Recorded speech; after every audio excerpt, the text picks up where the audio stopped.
You're listening to the RMPodcast, the official podcast of Red Moon Productions. Here are your hosts, Brandon Davidson, Keith Cheatham, and Sean Sebastian. Enjoy.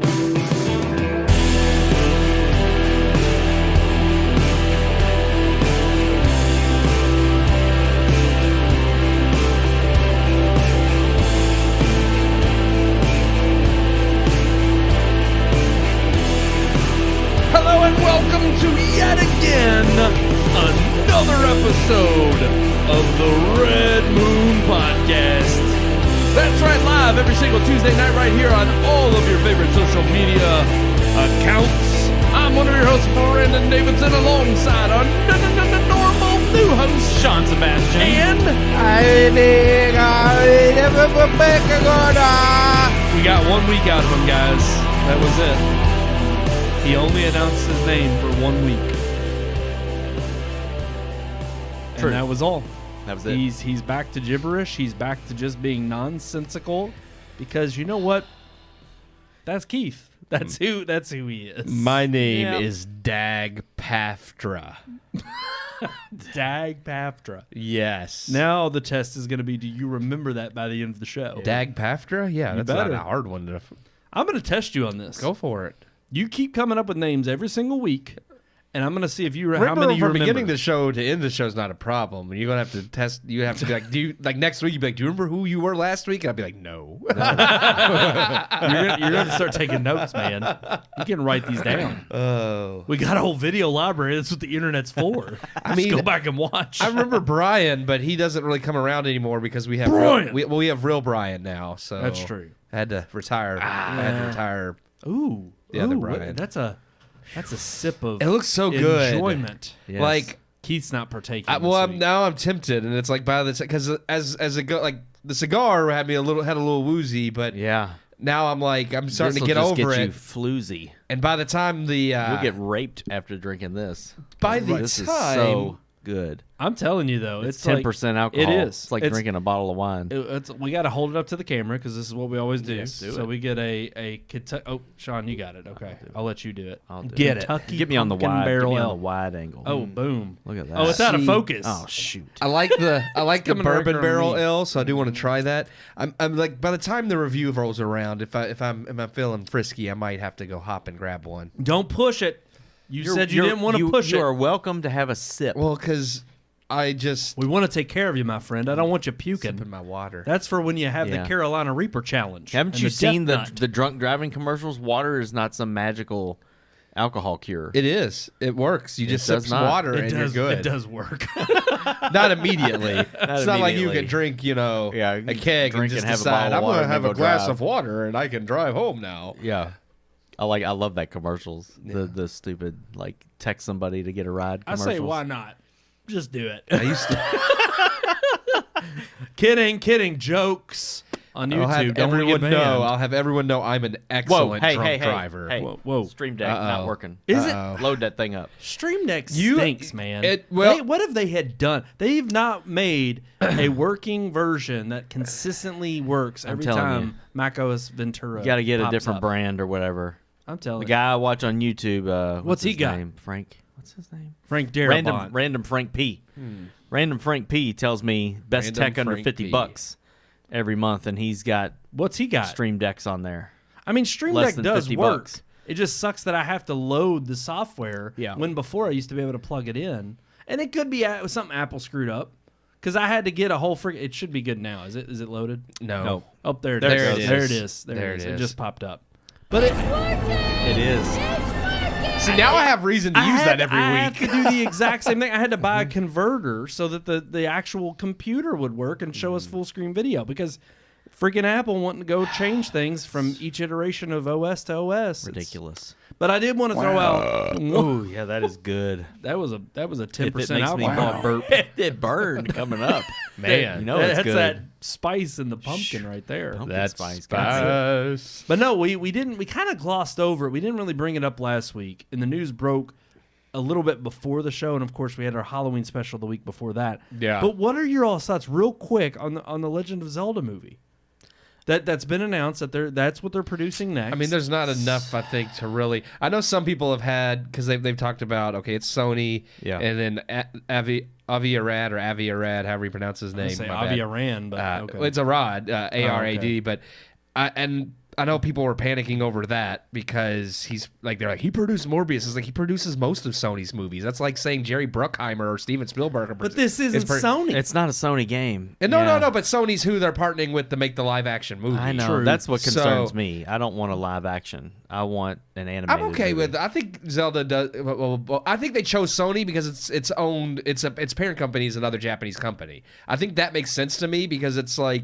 Culturally, they know that they want to stay in the same neighborhood. That, and they can also be like, hey, the people over there are shoving this stuff into this movie we don't want, get them in line. What if? And because you guarantee the head of Nintendo and the head of Sony can. What if, though? Just be like, hey, tell America to cut that crap out. Let's not forget, PlayStation started with Nintendo backstabbing Sony. Yeah, the Nintendo on PlayStation. Stage with partnering with Philips. Yeah. What is Sony? They've been waiting. They have just been lingering for this whole time to finally stick it to Nintendo. Yeah. And after a huge IP like Legend of Zelda comes along, they're just finding a way to sabotage it. Like, I'm going to obviously wait till it comes out, but I'm one of those, just like with Mario, I think Nintendo are going to keep their thumb on things enough that they know their brand, they know what it needs to be, they don't want it tarnished. True. Yeah. Just like partnering with Illumination because they already worked with Universal for theme parks. I think this is one of those things where it's like, yeah, they could, like, they know they're not going to go to Disney for anything because they suck and they want full control. I honestly,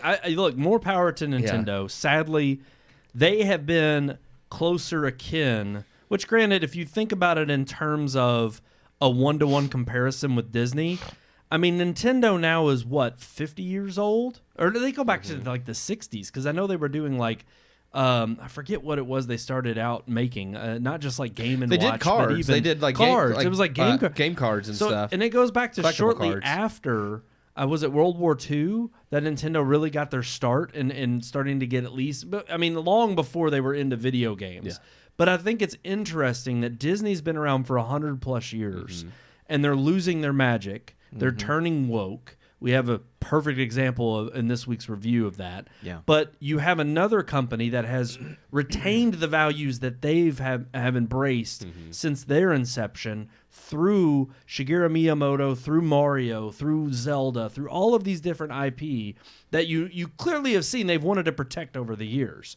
And what better a time than now to strike while the fire is hot, to expand the brand even more than they're already expanded. I mean, you got to think, people were comparing the fact that it was, incredible that everyone was likening the recognition of Mario to that of Mickey Mouse. That's how notable he is. Yeah. And I would argue that no doubt that line has been met or even surpassed and crossed at this point. So in that regard, I mean, look, when you have Disney over here floundering because they've lost their values, they've lost the compass of pointing north, and you have Nintendo over here who's embracing it and trying to make sure that whatever partnership they strike up, it's to keep the essence of what they've created intact and not to squander and abandon it. And I just got to give them props. I mean, I'm looking forward to it.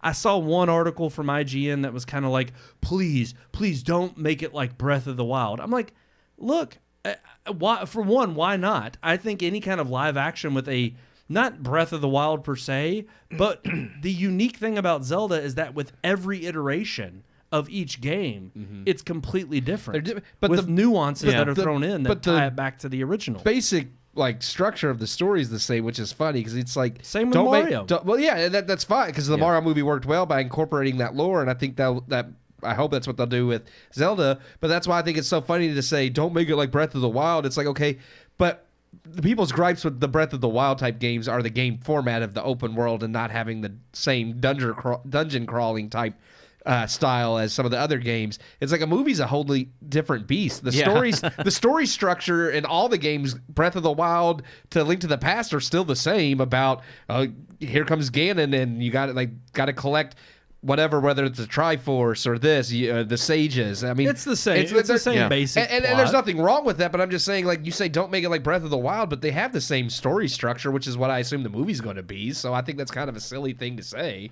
Yeah. I don't know. I don't know about you all. I'm interested to see what they come up with. I trust Nintendo enough to see what happens. Now, we'll see. I mean, hopefully I trust that the maturity in which Zelda most fans would want them to take into consideration, is in the same way that I expected and I trusted, and I think we would all agree that they nailed with the Super Mario movie, the Super Mario Brothers movie. No, it wasn't stellar. It wasn't amazing. It wasn't something we hadn't seen before. But it got the things it needed to right, and it created a movie that is enjoyable, not only for your family, but especially for those who enjoy that universe and Mario in general. And it captured, I think, likability from all those audiences. And I think I'm hoping in the way that Mario's more kid-friendly and much more lighthearted. Yeah. I hope that Zelda takes a much more grounded, rooted, kind of not a serious tone like Last of Us on HBO Max. No, it shouldn't be that. But I mean, it's something that is Lord of the Rings. Exactly. In that vein. Very, very much, adult teenager. My issue with the live action is with them hiring actors and not just voice actors. I feel like we're already starting to see certain people saying, hey, if they offered me this role, I would love to take it. Tom Holland. I know Tom Holland for Link, and then some tranny for Zelda.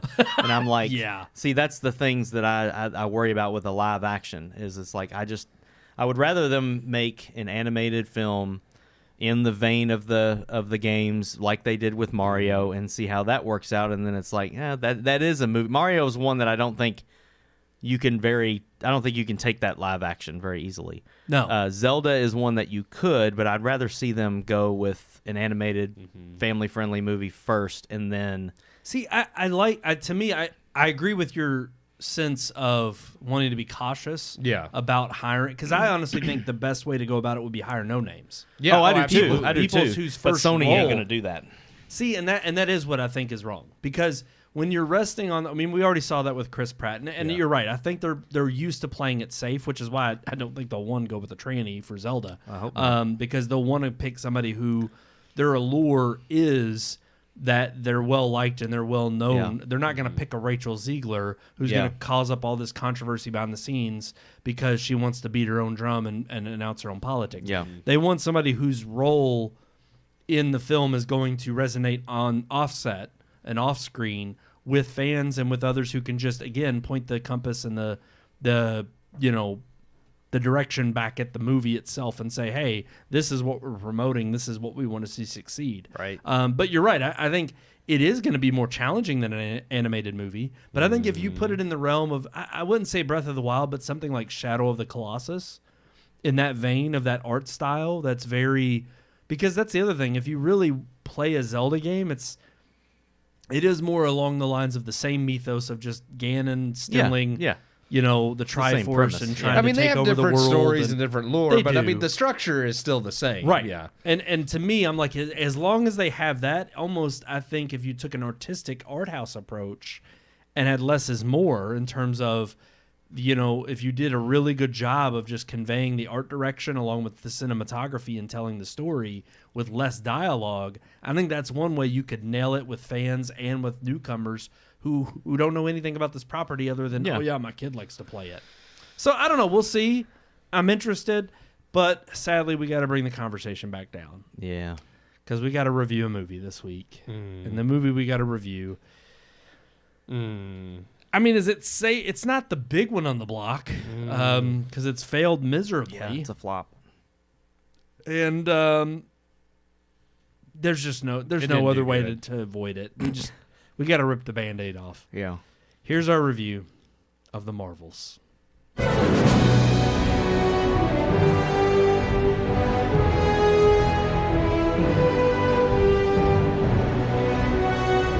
I would like to start this review off by apologizing. Last week, I stated that we would finally be done with horror movie reviews. Halloween is over, and Five Nights at Freddy's was a final holdover we couldn't pass up. At the time, I had no way of knowing the horror I would have to view this past weekend. This newest release, of course, is not a traditional horror film. It has no blood or gore, no dismemberment or killer stalking would-be victims. The film has no suspense or jump scares either, and there's not a single moment of tension throughout the entire movie. No, this movie is horrifying for completely different reasons. More so in the vein witnessing a train wreck is horrifying. To see the mass chaos and destruction, the lives of all involved destroyed, leaving emotional scars on those who unfortunately bore witness. Sure, there are sycophants who will gleefully watch and gain entertainment off the madness, but the majority will forever be marred. I speak of Marvel Studios' latest release, The Marvels. Directed by Nia DaCosta, who previously helmed the more straightforward, though equally poor horror reboot, The Candyman, Nia has continued making a name for herself in the horror genre with The Marvels, a sequel to 2019's Captain Marvel. Brie Larson returns as the character, despite reservations over the role, because, people are mean and don't even want her to do it anymore. But money speaks more than integrity. So for at least one more go, we get Brie Larson. Egotistical, grandstanding Brie Larson. Joining her, because Marvel desperately is trying to repair the character's likability, is Teyonah Parris as Monica Rambeau, a character no one remembers from the first film and WandaVision, and Iman Vellani as Kamala Khan, aka Miss Marvel, a character no one knows unless they were amongst the preteen girls who saw the Disney Plus series Miss Marvel. Luckily, those other projects no one watched exist to give these characters depth, because they certainly don't get any in this movie. The three characters, jokingly termed the Marvels, find themselves linked by some quantum hoodoo, because now anytime pseudoscience is needed to explain a plot, Marvel just slaps the word quantum on it and says good enough. This of course causes the characters to swap places anytime they try to use their powers. And by any time, I mean whenever it's convenient to the plot. The trio must learn to work together in order to stop new villain Dar-Benn, played by Zawe Ashton, who has a grudge against Captain Marvel for destroying the totalitarian AI that ran the Kree government, causing a civil war that somehow destroyed the planet's atmosphere, dries up all its water, and causes their sun to begin dying. Also, Samuel L. Jackson returns as Nick Fury to help babysit Kamala's family and a bunch of space cats. Yeah, that's The Marvels. A movie that adds nothing to the multiverse saga and makes no sense. Also, spoilers, there's a song and dance routine because the rest of the movie doesn't make sense anyway, so why not? It is rumored Nia DaCosta left for a month during post-production to work on another film. She promises she definitely didn't not do that, guys, and I believe her. Because, despite other rumors as well, this film definitely doesn't feel like it's victim to having been pushed back, undergone rewrites and reshoots, and completely chopped up in the editing room. I'm sure they always intended for the movie to be edited in such a way that it's all over the place and jumps from narrative point to narrative point with no clear direction. I'm sure Feige always intended to have a movie with no plot that once again adds nothing greater to the larger scope other than another Easter egg that shows us, guess what? A multiverse exists, guys. It's out there. And other characters we know exist in the multiverse. Isn't that exciting?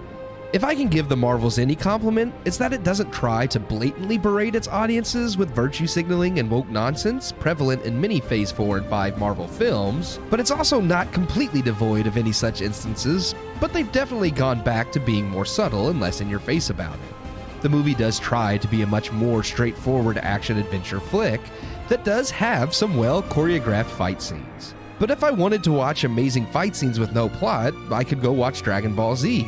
At least those characters have a little bit of depth. The movie does try to form emotional depth surrounding family by forcing Captain Marvel and Rambeau to confront their troubled past, and by bringing in Kamala's loving family. But the friction between Carol and Monica is resolved in 3 seconds, and Kamala's family goes from being loving, realistic, and humorly overbearing from her series to generic, cliched overbearing comedic relief in this film. What we get is a Marvel movie I don't personally feel is the worst, but is probably still the second worst. If nothing else, while equally as stupid, it is at least far less boring than The Eternals, and not quite as nonsensical as Love and Thunder or Quantumania. That said, at least Quantumania and Love and Thunder had working plots, and despite how poorly done, Quantumania does add a small amount to the larger multiverse plot. The Marvels, however, is still the most horrific film I've watched all year. And I had to watch I Spit on Your Grave. I give The Marvels 1 out of 4 stars.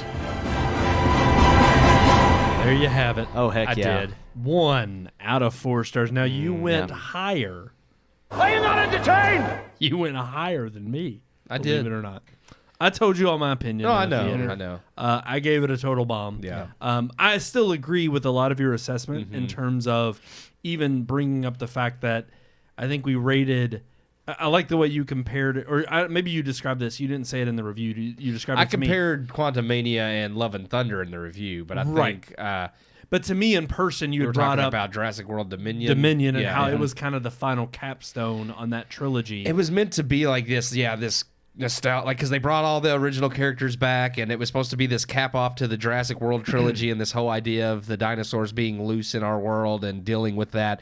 And it completely pivots to some other story about giant locusts and does absolutely nothing with the original. It was like it was supposed to be the end game of the Jurassic World series, and what we got was complete garbage. Is why I gave it a bomb. If this was Secret Wars and this is what we got, I would have been like, yes, this is a total bomb. As it is, I didn't think it was the worst movie Marvel has released in Phase 4 and 5. I still feel like that's Eternals because not only was that movie stupid, it was boring. There were parts of this that some of the fight choreography I thought was well done. It just sucked that it was in a movie that I'm never going to watch again. And look, I can't explain my rhyme or reason as to, I'm kind of all over the place when it comes to, it's more of it is a backing it up. It's first a visceral gut feeling when I come out of the theater. But it's also backing it up when we discuss it here on the podcast and when I've mulled it over in my head. But really, the reason I gave it a total bomb is because, like you said, how many movies are we in to this phase? Yeah. And how many chances? There's been more projects in this saga than there were in the Infinity Saga. And that's just incredible to me that they are this far along and have gotten it this wrong. Or more hours worth. I don't know if exactly project-wise. I'd have to count that up. But hours-wise, are you including the shows? Yes. Yeah, okay. I was going to say there's definitely not 23 movies. Well, because, the shows have to be included when you include... the shows, when you include character from WandaVision and a character from Miss Marvel that if you have not seen those series, you know nothing about them and have no reason to care for them in this movie. And they don't give them any extra depth in this movie. So it's not like... At least before, kind of early on with the shows, it's like, if you saw them, that's okay. If you didn't... Well, I mean, a perfect example of this would have been Doctor Strange, Multiverse of Madness. Yeah. There's certain... I mean, to a degree at the end of WandaVision that Scarlet Witch Seeing is WandaVision bad. would help, but at the same time, but the you movie... get they kind of rush through it or at least give you an inkling of that in Yes. It's Doctor not well Strange done 2. in Multiverse of Madness either, but it was better done in the sense that you didn't have to see WandaVision to understand what she's doing. And granted, he refers to how she went bad. I mean, he refers to so you're like, oh, she's bad now. Right. I get it. Yeah. But you didn't have to watch a whole series. And I would even understand them trusting more in their audience or even in their material if they were so bold as to do, which clearly they were, to say, oh, well, no. We're now going to make movies where we fully expect you to have seen the material that's already been out on Disney+. And I mean, this far in, I do get that, but... But again, who then are you catering to? Yeah. And not only that, but if you've steadily showcased a decline in your material, this is not the first flop. No. We're bringing it's the worst flop, but it's not the worst but it's not their first one. But no, they've had flop. I mean, every movie they've released this year, with the exception to Guardians of the Galaxy. Did that come out? Yeah, that came out in this May. year. Yeah. That's the only one. And even then, I would argue because at least you had James Gunn return. You had the cast of characters return, who all agreed that this was going to be their final film of appearing as the Guardians themselves in this final Marvel album. He also started writing that before a lot of this new phase took over. And before he changed over to DC. Right. Well, he started before he was fired, and then when he brought back, he went back to what he was doing. Yeah. So, but there were so many times in this film. I mean, we all went to go see it. Yeah. Funny enough, it was on a Thursday night. It was opening night. Yeah. That already was the telltale signs of how bad this was going to be. There was like 6 people in the whole theater opening night. Yeah. we were sitting in there and we gotta tell this story. Oh man, because AMC screwed the boots. it's just awful. It's just so good. Do any of you all want to tell it? Because it was I want to great. start because you weren't in there, I guess, when me and Sean are sitting here, and the first sign that something was off was as the trailers are going, a trailer for the Marvels came on. Starts playing it. It's like, you know, this is gonna be bad. They're making you watch the trailer of It's the like you're movie gonna you're come about back. to see. Yeah. Sean is like, he looks at me, he's like, have you ever, I was like, no, this is the first time I've ever gone to a movie, and they showed a trailer for the movie I'm going to see before the movie. So we already thought that was weird that was happening, but then you see Martin Scorsese pop up on the screen thanking you for seeing his movie, Killers of the Flower Moon. And he starts talking about the movie and everything, and I'm like, they're playing the wrong flipping movie. Well, and everybody started freaking And out. everybody's like, what in the world? there was basically 3 groups, us, like a couple behind us, and this group in the back, and like one person from each group stands up to be like, do we need to go say something? Yeah. And then finally I'm just like, well, maybe they just put the wrong trailers and clip in front of the movie, and the Marvels will play. So we waited, and sure enough, the Marvels comes on. That's what happened. But I'm like, gosh, how bad is AMC that they didn't change out? It was great. I ain't gonna lie. As soon as Scorsese came up there, and I was like, to have him attached to an MCU movie was just rich. I It was just want to be critical of like, it. I just wish we could get a hold of him and be like, do you know AMC's like showing you in front of the Marvels? I didn't know you made a superhero movie. Yeah. I didn't know you made this, Scorsese. Beautiful film. That was the most entertaining thing the whole night, honestly. It really was. There were so many times throughout this film I looked over at you all gasping and just thinking, how could it get any worse? Yeah. Look, if there's one thing I can give credit to the film for, even though I gave it a total bomb, there were times I laughed. There were times that it was entertaining for pure, just unadulterated, like, this is absolutely ridiculous. Yeah. I don't consider that to be a positive in terms of actually a critical review score. It's so bad it makes you laugh. Yeah. Right. That's not good. But there were so many times throughout this film I kept thinking, what in the hell is going on? And why are they going this direction? What possessed them to think that this was the right move to make? Yeah. And it just was it was a jumbled mess from start to finish, whether it was expecting you to have seen the trailer or the series on Disney Plus, whether it was expecting you to just, again, go along for the ride and expect all the zaniness with regard to the I love that you brought it up in the review. We all caught it when we walked out of the theater. The switching back and forth and how convenient it was when they would use it and when they wouldn't. It was just based on the plot. I mean, and it wasn't, and even the zany stuff, because there were a few things in here that, first of all, like, okay, the plot with Samuel Jackson, the cats, was not even necessary to this entire movie. If you cut that out, like, it wouldn't have mattered. But there were certain... What have they done to Nick Fury? I'm sorry, it's just abysmal. But there were certain elements of that, watching it, because I mean, the Flurkins do come from the comics. They and they're used comedically in the comics too. But there's certain elements of that I was like, this would have worked in the Infinity Saga, because now they just throw every bat crap zany thing at you and just expect you to accept it, like, oh, this is fine. But the way they used to handle the out there things were, one, it would just be one abstract thing in the whole movie. It would be built up to in a way that made it believable. It wasn't just out of left field with no explanation. And it's like, I could have seen the cats been used comedically well in the Infinity War saga.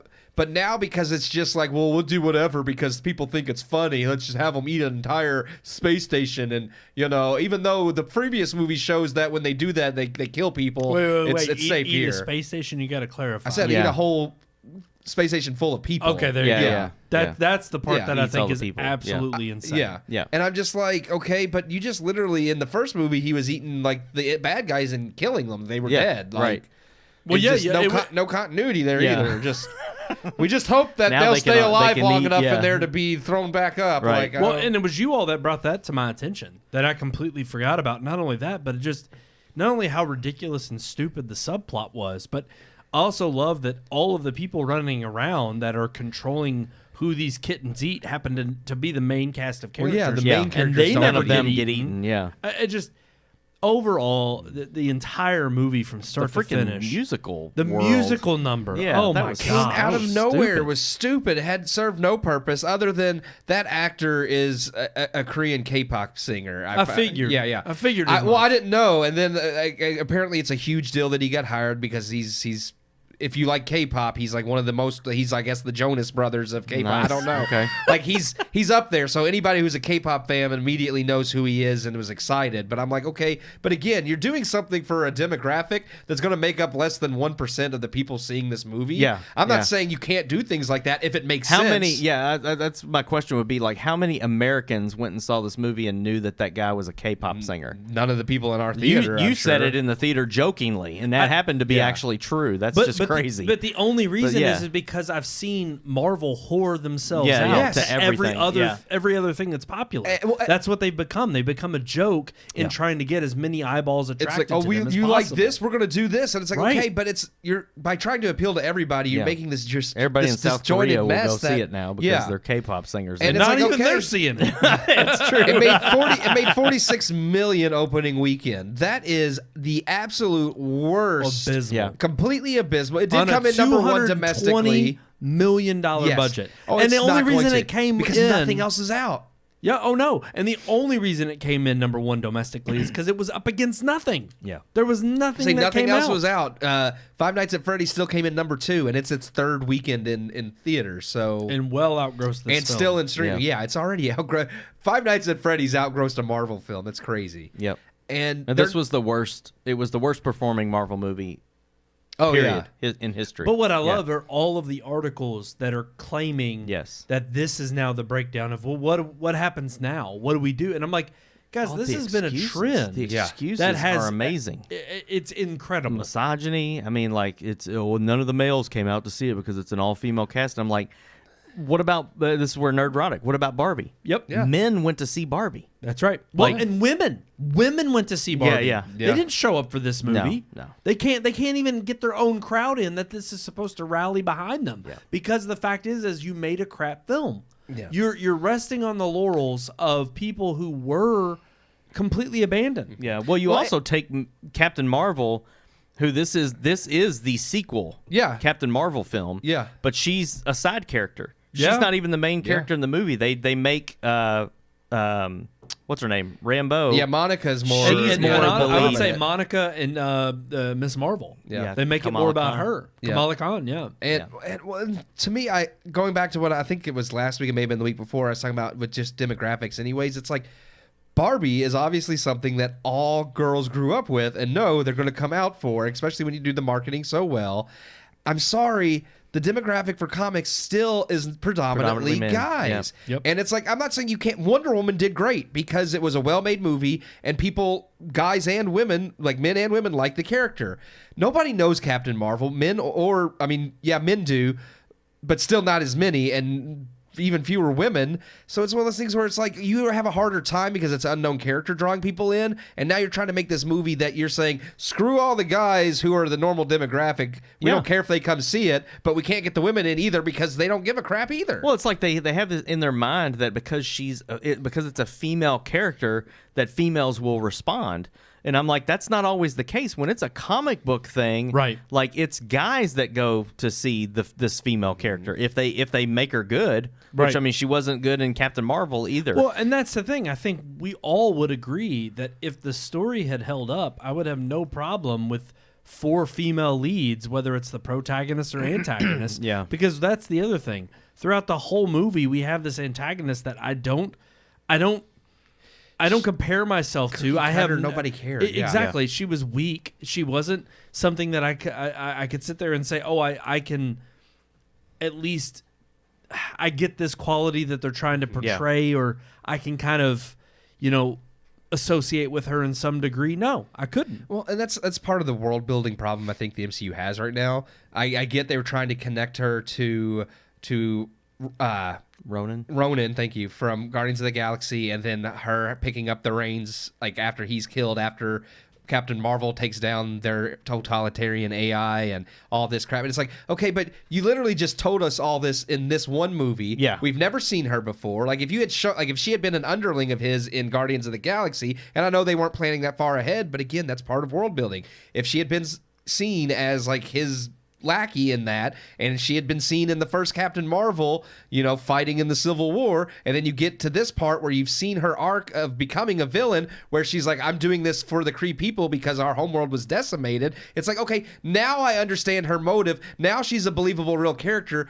But instead, we just got this character who's a C-list character from the comics that nobody knows, that you've not built any depth for, that's just all of a sudden, well, she's a threat because she's pissed off at what Captain Marvel did to their planet, or Captain Marvel didn't really do it. She took down the AI. Their Civil War did it. So I'm like, is that really her fault that you all fought each other? No, I love and that destroyed the statement. Yeah.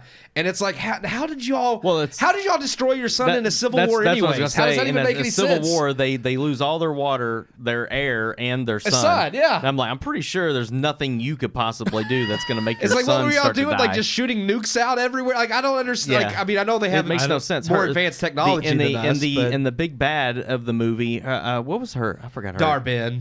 What? Yeah, it's her Darbin. I see. I didn't even pay attention. I don't even remember. I remember that. Yeah. Once. I don't know if they did. I mean, her motives. Honestly, her motives are just ignorant for going after. And it's like, because you destroyed my world, I'm going to destroy all these other worlds that had nothing. Yeah, they had nothing to do with it. Yeah. And it's just like, I just thought it was so stupid. And yes, you can't. Like, just the logic behind it. It's like, okay, you can open a hole and dump water from one side to the other. But you can't really do that with air, and you certainly can't do it with the sun. You can't. I mean, you're. It's just ignorant. Like, no, I completely going? agree, because there was part of me that not only lost the understanding of what that story was bringing, but the fact that they just, again, this is something that they're taking such extensive. I mean, Keith, you brought it up 1,000 times with Gore the God Butcher. They're taking these. That one really ticks me off. It's such a good comic story. I get and I understand completely why you would be upset for something that is thoroughly, fleshed out in the comics. But what ticks me off about this is, even if she is a C-list character, it's like, I get it's a one-off movie. I get that it's another instance in the Marvel Cinematic Universe of supposedly somewhat bringing you another piece of the puzzle to this multiverse epic, which again, I like that Keith brought that up in the review. It's ridiculous. It's like, guess what, guys? There's a multiverse. It's like, thank you. You've told us that 6 movies now. Right. There's no new development with regard to anything deeper than that. Where was that in this movie? It wasn't. In the after credits scene. That's it, though. But Right. I'm saying, nowhere in this movie did they say anything about the multiverse. The holes in space, like the jump points or whatever that was nothing to do with the multiverse. At the end, when Monica's going through, they did state that that wasn't a portal to like another planet. That was a different. They did state it was a different universe. They're How glossing convenient, over all of these details that would be centric to building a better and stronger narrative. Yeah. But they haven't. They've completely gotten rid of that. And look, some people may even walk away from this and say, look, it was entertaining, it was fun. But here's the deal. Even if that's something you're selling, you have to not only sell that in turn. I mean, if you go back and watch the final trailer that they were promoting this movie with, it shows Iron Man, it shows Captain America, it shows the Avengers. Yeah. It shows the build up to Endgame to show you what was left behind. Yeah. They're trying to tie this into, no, we're telling a serious, strong, pivotal story that you have to see. This has been the story with Dave Feige in every single release since Feige. Did I say Dave Feige? You did. That's I'm okay, sorry. though. I was thinking Dave Filoni. I don't know why. Filoni. That's Star Wars. That's Star Wars. Kevin Feige. But bringing up with Phase 4 and 5, that's been his problem, is that he has tried to rest on this idea that the fan base is going to show up no matter what. And we've called him on his bluff now. We've paid attention. We've showed up. Look, No Way Home came out just before Doctor Strange. Yeah.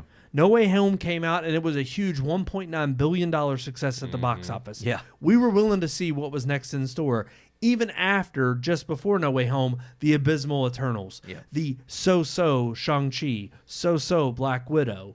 We were willing to keep tuning in. We're not at that point anymore. Yeah. And you have to admit that you are in trouble when narratively you can't bring along the fan base that has stayed through the rocky bumps and dips in the road. And there's still stuff that's still unexplained. Okay, you mentioned Shang-Chi. They've still not brung up the cliffhanger of the rings. And they sent a signal out into space somewhere. The after-credit scene where like, they sent out a signal. To who? For what? You've not connected that. Nobody's brought up We've the seen damn King. And yes, freaking Eternal. that thing's still in the Indian Ocean, popped up out of the earth, and not a single person's like, this is a problem. I didn't Where'd see this it come once from? in all of the Earth shots that they showed in this movie. I didn't see it there in the Arctic once. They've been treating that movie like a redheaded stepchild. And it's and I get it. It's like it was the worst reviewed, and it's been the worst so far. There's not going to be a sequel to that. But the problem is that it's still connected. Everything's connected. You can't ignore the fact that you did it. You have to, like, you can't. It's there. There's a giant eternal or celestial sticking up out of the earth. You have to rectify that somehow. Yeah, I don't know. It's awful. It's terrible writing and world building. Awful. And it's showing the disjointedness of the MCU and the problem that they've not only had with their series that we've talked about on the show, but now that it's even gone into the movie realm that used to be so tightly woven with each iteration. But now you're getting the idea that no, they don't know where they're headed. They want to clean up things in post-production, whether it's re-editing. If there's one thing I can absolutely, even if you don't agree with me in terms of giving it a bomb, and fine, you may have your own merits. The editing in this movie was atrocious. Oh God, yes. Yeah. There was jumping around from not only scene to scene, but within scenes themselves. The moment that they put on the memory helmets and they try to do flashbacks to to Captain Marvel talking to Monica's mother, and basically trying to give them a gay lesbian relationship, more or less, is what they're alluding to, I think.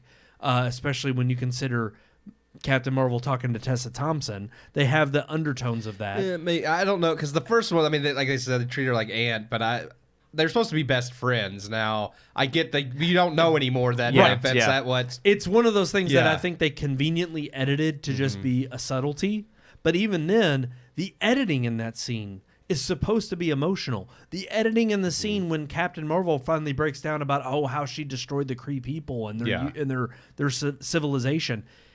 It's all supposed to be emotional, and it falls completely flat.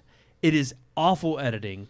There's never a moment in this movie other than the laughable moments because of how bad it is that I actually got any kind of emotion evoked out of me. It's one of those things where, too, the movie is short. I mean, it's one of the shortest Marvel movies. It's 95 minutes. Yeah, and I'm like, Thankfully. there's none of the other films are that short, which still leads me to believe there was a lot more to this movie. And they cut a bunch of it out, which is why the editing looks so choppy and bad, and it goes from one scene to another without, letting anything sink in. But, dude, there's like 20, maybe 25 minutes of those flipping cats in this movie. And I'm like, there had to have been more time spent on some of the actual plot elements, and they cut that stuff out, but they left the damn cats. And I just, it shows me how little Marvel cares about continuity and about story. They just want to get the main thing. And I mean, the CGI is terrible. I told you guys the other night, me and my sons, they wanted to watch Spider-Man No Way Home. So I was like, yeah, sure, I love that movie. We'll watch that one. And I'm sitting there watching this movie, and I'm crying in some parts that I had forgotten about. And the CGI in the movie was phenomenal. I mean, it's not in game, but it was still really good. And I'm watching this and I'm thinking, this is insane how far Marvel has fallen in just 3 years. Yeah. Like, it's crazy. Well, even the narrative structure, because while we all talked about how No Way Home plot-wise wasn't really that brilliant until you get to the other Spider-Man. Yes. Looking at its narrative structure and the way the plot unfolds is still so much better done. It's cohesive, and you can follow it, and it does still have emotional moments compared to Multiverse of Madness, Love and Thunder, Quantumania, this movie. It's like the plot and narrative's all over the place. Yeah, Nothing crazy. makes sense. And I mean, I really do, like you said, I think they hacked this movie up because they knew things weren't working. I think they tried to go a safer route and hack out anything they thought would offend or upset people and make it more of a straightforward action adventure movie. But the problem is that its plot and characters don't make sense, and it has no emotional depth. So now it's like, okay, you still didn't fix it because the problem is still with quality, and they're not getting that. They're not understanding that. Well, no, you another have thing is, where's Kang? Yeah. Like, here's another Marvel movie that doesn't even drop a freaking breadcrumb of Kang. Well, they don't know what to do with Kang now, and Well, and apparently, I know that. Apparently, so Loki season 2 I was going to wrapped say the way Loki the same ends, weekend. I haven't this seen came out. the end. I started watching it last night. I've only seen one episode. I'm not going to spoil anything, but all I know is that it all. Yeah, season 2 ends. But it's weird that season 2 of Loki is supposed to be I don't want to say a cap, but it could clearly give you an inclination of where they're headed with the Kang storyline. Mm-hmm. And what I find so funny is that you would put something so pivotal, considering what you've alluded to the Kang dynasty being, whether or not they go that route now or not, but with that being the original roadmap, that you put such a pivotal moment in the series, that hardly, because if you do, I mean, again, certified. I'm not going to say flop. I don't know. I don't really know how to judge the series they put on Disney Plus, but it is certifiable flop in the sense that not as many people and far fewer people tuned into Loki season 2. Yeah. Which again, they promoted Loki as being heavily out of all their series, that's the only one that they're like, oh, this one's necessary. It's been their bedrock. Yeah, and I get that, but it's like not everybody's still going to watch it. It ends in a way that, like, I'm not spoiling anything either, but they could pivot. Like, it ends in a way that if they had to cap Kang off there, they could, and just be like, okay, we're done with Kang. The problem with that is obviously that's not what it was meant for. It was meant to open it up to what's coming in Secret Wars, and it's one of those things where it's like, if you use that as the capper, it's possible, but it's also very anticlimactic that you're building up Kang, and then all of a sudden Loki season 2 is how it's but are resolved. they? Well, that's the other thing too. They've already announced Avengers: The Kang Dynasty, so it's like, and that's what I'm saying. But there's nothing written or done with that. No, they can throw it out if they want. The thing is, like, I would love for them to, and again, this is Marvel. They're not genius enough to do this, but I'm saying I would have thought this is amazing if for 5 or 6 films and all these shows they lead you on to think that Kang is going to be the next big bad, then they cap it off and throw something completely unexpected at you, Dr. Doom, of somebody bigger than Kang, and you're just like, oh crap, like I didn't see that coming.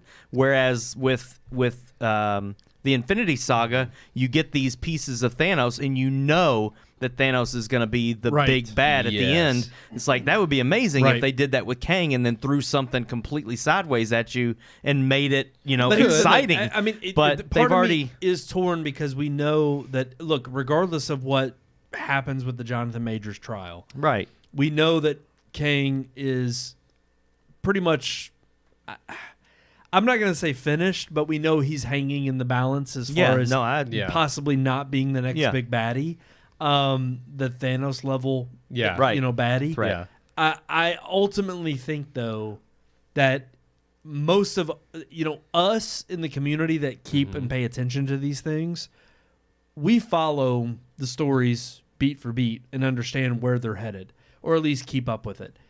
With regard to Kang, I have to believe that with Jonathan Majors, the damage is already done PR-wise. Yeah. I don't think they're going to clearly continue with him. They're going to use him as a one-off. They're going to use him as, no. We wrote that playbook. Most people aren't even it's sad because it's like they can sit here and say, well, most audiences don't even know what the Kang Dynasty was or that it was planned or we can rewrite that. It'll be fine. Yeah. But it's like, but your whole entire marketing strategy at this point has got to be resting on the laurels of the fans who have stuck with you through thick and thin. Yeah. Because at the end of the day, they're the ones who are showing up to $46 million to see this film. Most people are done. They're out of it. They're tapped out. They've had enough. If that's the case, well, then it doesn't matter if they know or not whether or not you were going to move forward with the Kang Dynasty. It's a matter of, no, we're tired of the MCU. We're tired of the crap and the schlock you've put out. We don't care what you put out. It doesn't matter. It doesn't matter. We're not following along. The Infinity Saga's done. That's the end of Marvel for me. At this point, that's where you have fans drawing the line in the sand. Yeah. So if you don't even have those people, how do you rewrite this? I think because those are the ones who do know that Kang was supposed to be the next big Thanos level threat. Yeah. I mean, I have ideas for that, but some of that ties into the headlines as well. So I don't know if we want to move on into the headlines. Yeah, we can. Yeah, well, just because I mean, part of that's with the yeah. postponements and stuff, and I just let's do it goes hand in hand. Let's run that headline open.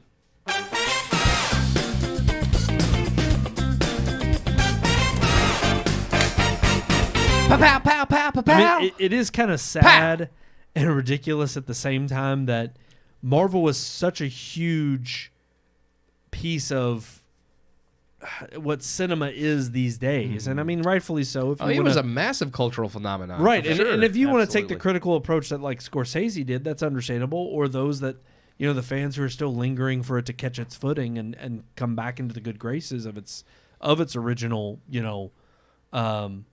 glory. But ultimately, I mean, it is sad that we have to. I mean, when you're talking about a movie review of the MCU in any form or fashion, it extends beyond just the review of that single movie because this is the world that Kevin Feige wanted, and this is what he tried to build. It's supposed to be one massive shared universe. So your movies no longer live and die just as solo films. They also have to effectively serve the larger universe. Right. So let's talk about it. I mean, the Marvels bombed at the box office. It did. What does this actually mean? And this is, look, again, like we said, this is a trend that has been going on. This is not the first MCU movie that has bombed. No. There's been plenty before that. Quantumania didn't make its money back. Before that, I mean, Eternals bombed. I mean, there's been several. I think I tweeted you guys. I didn't think any of them really had broken even since... I don't know, did Multiverse and Love and Thunder? I think they broke even, but they didn't make a lot. And then Quantumania didn't do well. Black Panther 2. It's funny that like the Marvels it did worse than the Incredible Hulk. Yeah, or that's what it was. In 2008. A lot of people were comparing. That was the Edward Norton one. Yeah, and that one's a much better movie than the Marvels. No, I'm just saying, but it did. I thought that was probably it's one of the least good Marvel movies. And that was it's not the worst, but it is one of the lesser ones. I agree. But honestly, I don't think there's any single movie in the Infinity Saga that's as bad as the movies that have come after Endgame. And people might say I'm crazy, but like you said, Iron Man 3, Thor: The Dark World. Look, and they were bad. They weren't good. But look, I'm not giving them a total bomb, and there's a reason. They were no worse than I would say 2-star movies. They weren't good, but their stories were cohesive, and they weren't whatever crazy. As weird as Iron Man 3 got with freaking what's his name breathing fire. I was like, as stupid as that. As stupid as that was.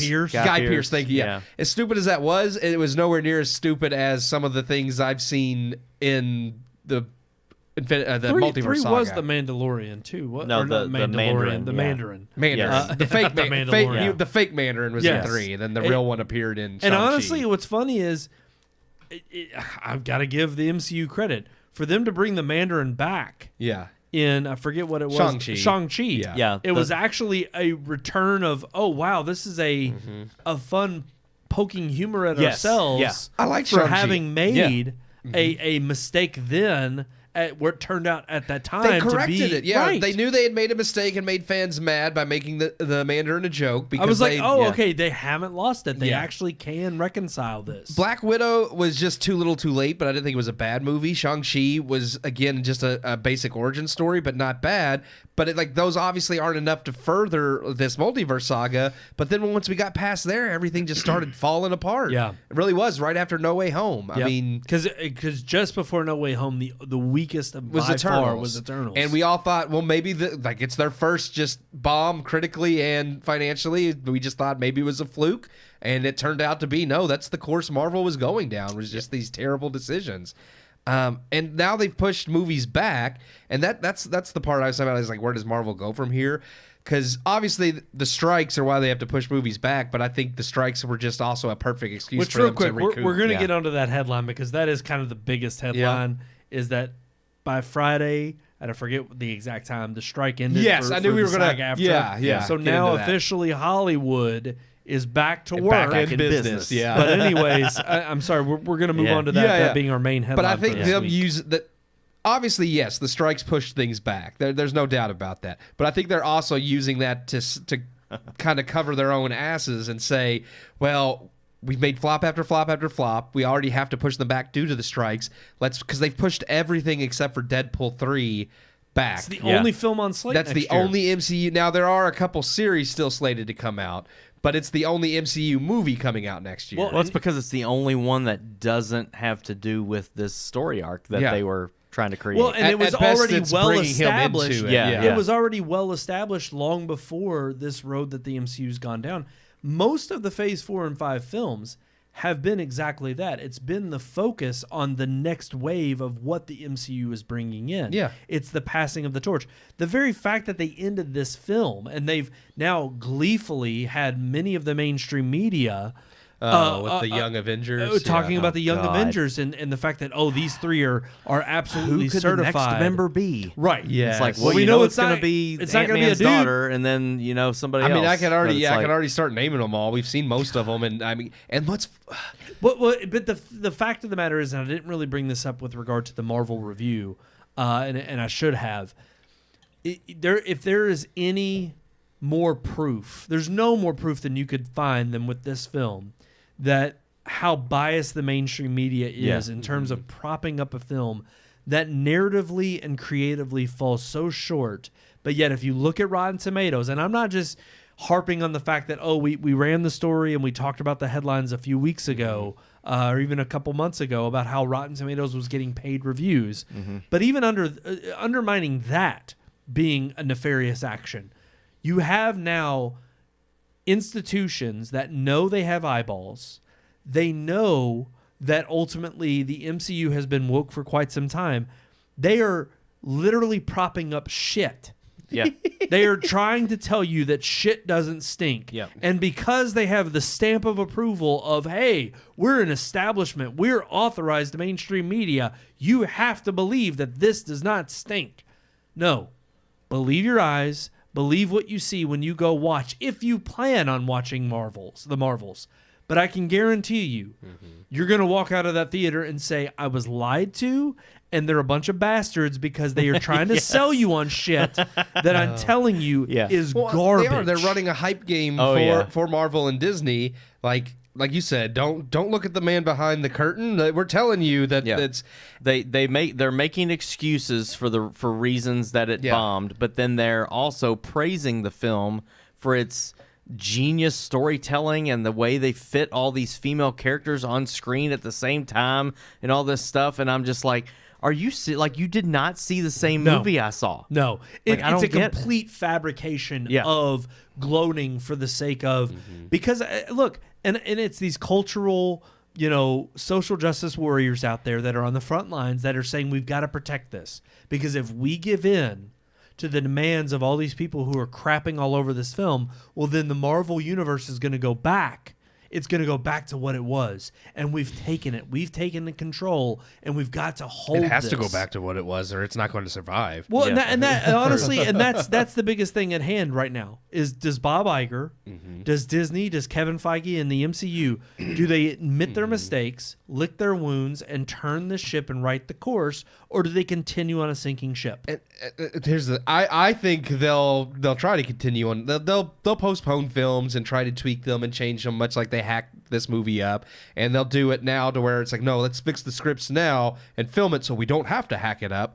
But because I don't think they've fully learned the lesson, it's still going to be milquetoast movies because they're just thinking, well, now we'll not put direct propaganda in there that rubs people wrong. We'll just be subtle about it again, and that'll fix everything. Well, but that's not the only problem. The problem is the writing. Excuse that a lot of people had as to why this flopped, as if this matters amongst all the press, is the fact that, because of the SAG strike going on during the release of this, they weren't able to do press junkets. They weren't able to get out there and promote the film. And if we had just had Brie Larson on the front lines, telling men not Rachel to go see her movie. Ziegler, but heaven forbid, because Snow White's been completely pushed back from last year. But Brie Larson on the front line would have got more butts and seats. It's not even. Come on. I read that too. It's ridiculous. It's like, this is a Marvel movie. It's like, even without marketing, people know it's such about a disaster. It is such a disaster. They can't ignore the fact that it's bad and it's flopping. They have to make excuses for why, and the excuses don't actually point to the symptoms. They point to, well, if we draw attention to that, then that's just going to enrage the people who are right. If it were me, someone who knows the comics, I would take the time to postpone things like this, build up to Secret Wars, like figure out a plot line where each movie can build up to Secret Wars, and use it.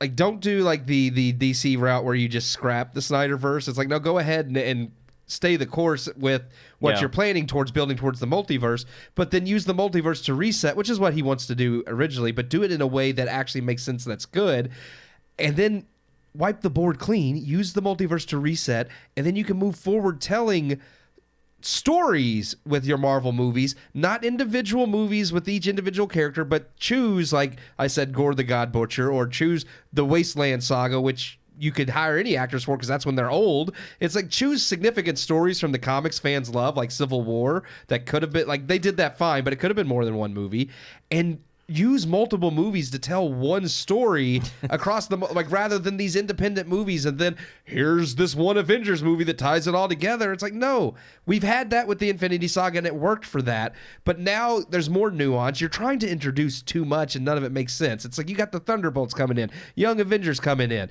you've got, but that's what all I think these characters is so nobody interesting knows. Those are all the stories that are getting pushed back. Yeah, that's the reason, and they'll blame the SAG-AFTRA strike, they'll blame the WGA strike, and they'll say, well, we got to push those back because they're not fully, baked yet. We got to make sure that they're ready to go. Yeah. But it's too much to try to introduce all these different groups and characters and do if you want to do Young Avengers, you're going to have to do like phase 1 where you build into Young Avengers. Yep. If you want to do Thunderbolts, you don't have to do every Thunderbolt character. But those are storylines that require more than just a single movie to be like, here's all these characters you don't know and give a crap about. Now they're a team. It's like, okay, thanks. I mean, Avengers worked because we built to it.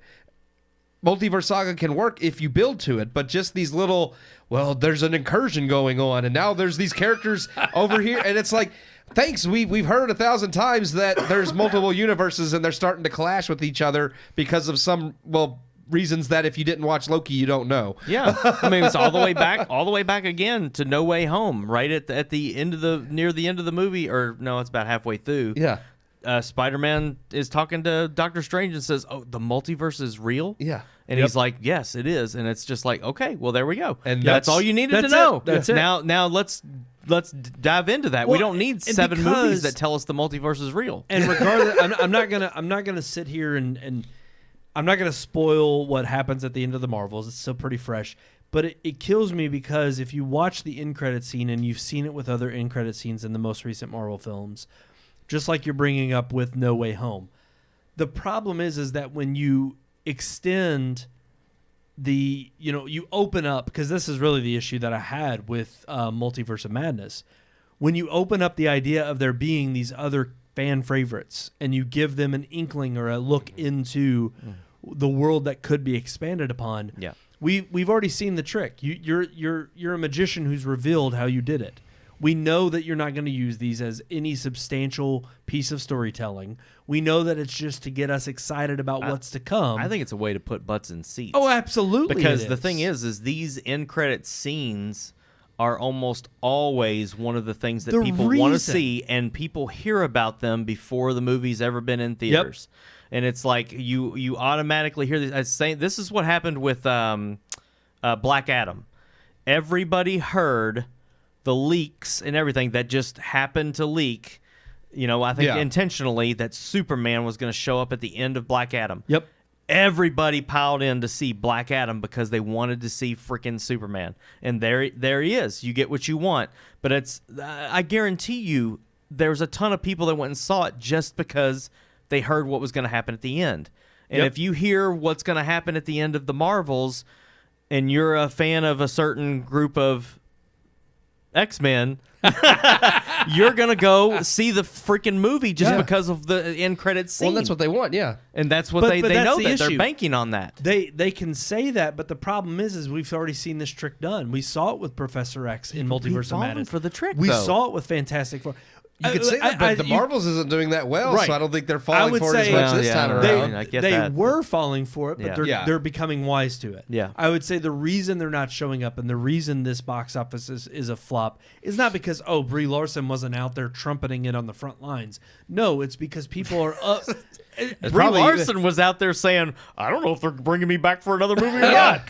She was running her mouth against the people who were feeding her. She's like, nobody wants me to do it anymore, so I may not. It's like, that's who you want promoting your movie? She was pulling a Rachel Ziegler. Yeah. She was. Yeah, honestly, long before Rachel was on the scene. If she had been out there promoting it, the movie might have done worse because she just would have been done told all the white guys not to go see it again. That's right. First. I'm just going through some of these reviews of this movie. Oh, I know. And it's like, it's insane. Like, Brie Larson's superhero movie dares to be silly but amazing.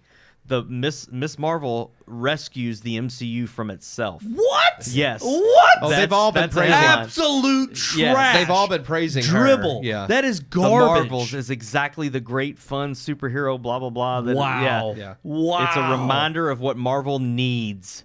These are the headlines from Forbes, because The it was Atlantic, a silly, Washington fun movie. Post. You all of these. cannot tell me. Yes. This is absolute bullshit. It is. If there is not bigger proof, look, we've had proof since COVID hit that all of these huge platforms have been in conjunction with one another. If this is not proof of it even further, that it's a freaking movie. That they're now pulling behind to leverage the stake of the MCU and Disney. Wacky. It's absolutely insane.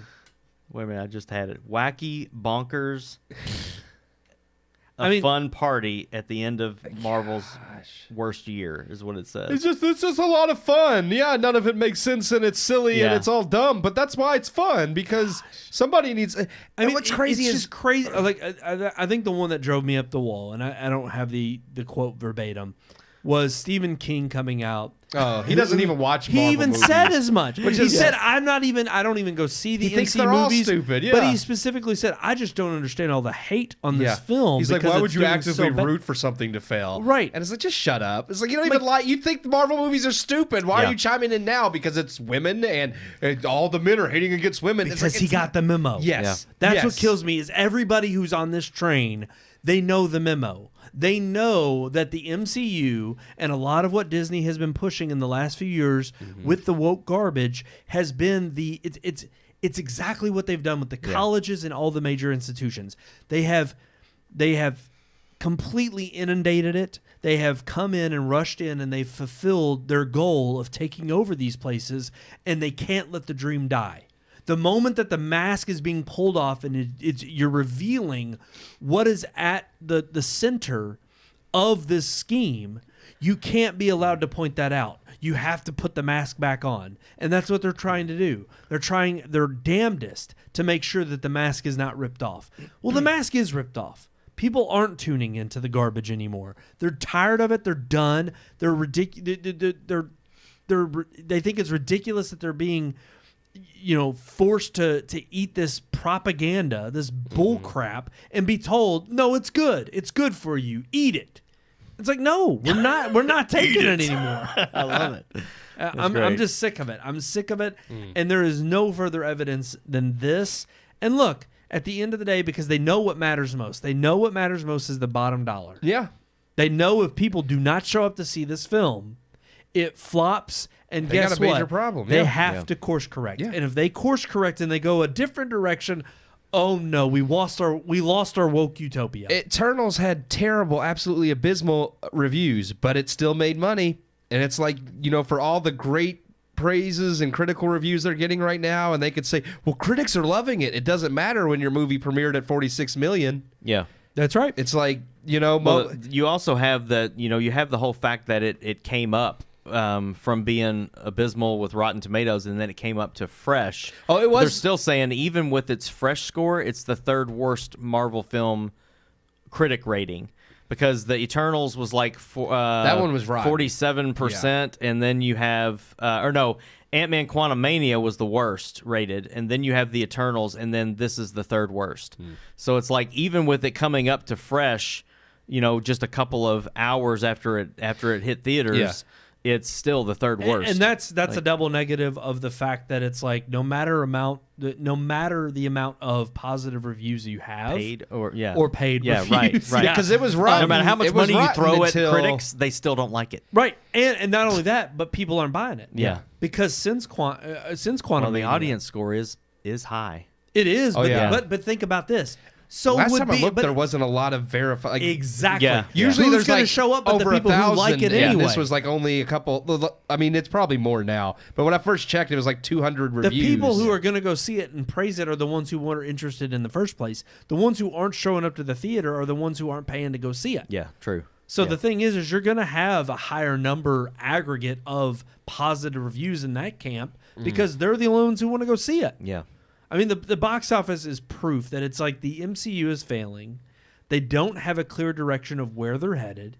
And look, I don't blame just Kevin Feige. I blame Bob Iger because he knew stepping in. I think it's hilarious that I saw one quote today that was bringing up the fact that he retired just before everything went downhill and he was brought back to save it, and he's not doing so.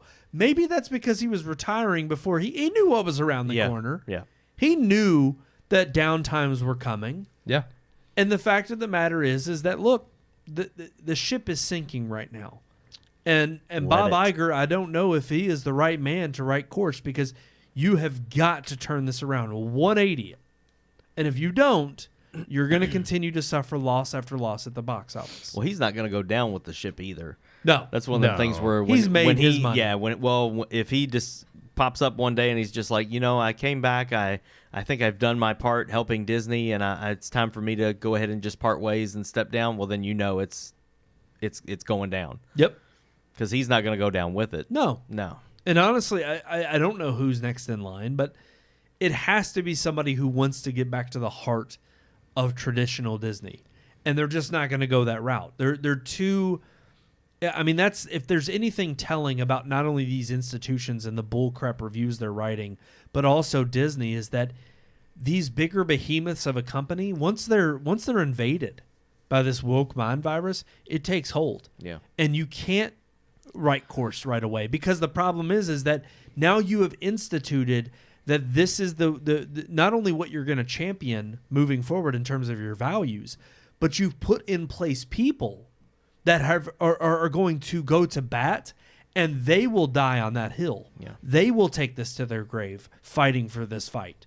So the problem is that you have an ideological crisis at the center of this. And what's really sad if you think about it is I don't know if Disney will be able to course correct.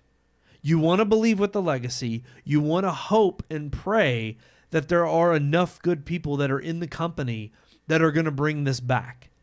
But the days of Disney truly are numbered if they continue down this road. And if they don't course correct and they don't admit their wrongs and they don't start showing with not just words and speeches in investment meetings or with their shareholders, if they don't actually start showing the content as being the proof, then its best days are clearly behind it. And it's unfortunate and sad because, look, it had 100 great years, but Disney is continuing to sink, and there is no salvaging it based on its current condition. It's not. Because they want to continue to drink themselves into a stupor while listening to the garbage of all of the press that's surrounding them, because heaven forbid any of all of these people who've been invaded by the woke mind virus, they give up that platform. Once they've captured it, they're not letting go. Yeah. They've invaded it. They're going to keep a hold of it until they suck it dry. It's just the way it works. They're not going to let up. But yeah, we do need to talk about one more major headline. Clearly the one we probably should have let off with, but Marvel's just seamlessly went into the the headline about it bombing and the shape that the MCU is in. It happens. Real quick too. I want to ask you all. Are you looking forward to Deadpool 3? Are you looking forward to what's on the horizon? I still am I looking am forward for to Deadpool 3. Yeah. Just that one, because I still have some faith in Ryan Reynolds, and that hopefully that they've let him do his own thing with the movie. Is that the only faith you have in it? Is because it was long before the downfall of the MCU, and also because it's Ryan Reynolds and and it still seems to be that Deadpool, while 2 wasn't great, it still seems to be in that vein of the same humor. If Deadpool 3 comes out and it's as good as 2, I'll be satisfied. I mean, I'd like it to be better, but I'd be happy to know that, hey, whatever. He's stated that he's not had really any confrontation on not being able to make the movie he's wanted to make with like he did with the first 2. So I'm like, okay, well, they're not trying to say no, you have to shoehorn this in or make it fit this way. Yeah. So I'm a little bit hopeful. One of the things that makes me hopeful about it is the fact that it's rated R, for me, what that means is it's not going to be a family film. Even Disney or even Marvel's PG-13 films, like the Avengers, even are still popular among kids, and families go to see them. There's a couple of cuss words in them, but for the most part, they're good enough movies for your kids to watch. They're fun, but I think those are the kind of movies that Disney is trying to poison with the woke stuff. I don't really think they're worried about poisoning a rated R movie that only grown-ups are going to see. They want your kids, right.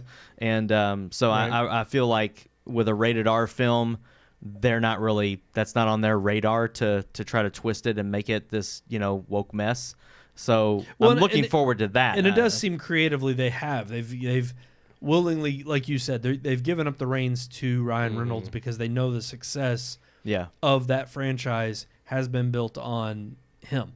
Yeah. And him being as closely tied to matching the character from the comics. And I do want to say, because one of the, and Ryan Reynolds is smart. He knows the comics. One of the things fans love about the Deadpool comics are Deadpool's interactions with Wolverine. So pulling in Hugh Jackman as that Wolverine and having them together, to like have definitely a proper fight, unlike Wolverine Origins. And I'm like, I am looking forward to that. Hopefully, because I'm sure they'll make fun of it. They'll have like tongue in cheek, whatever.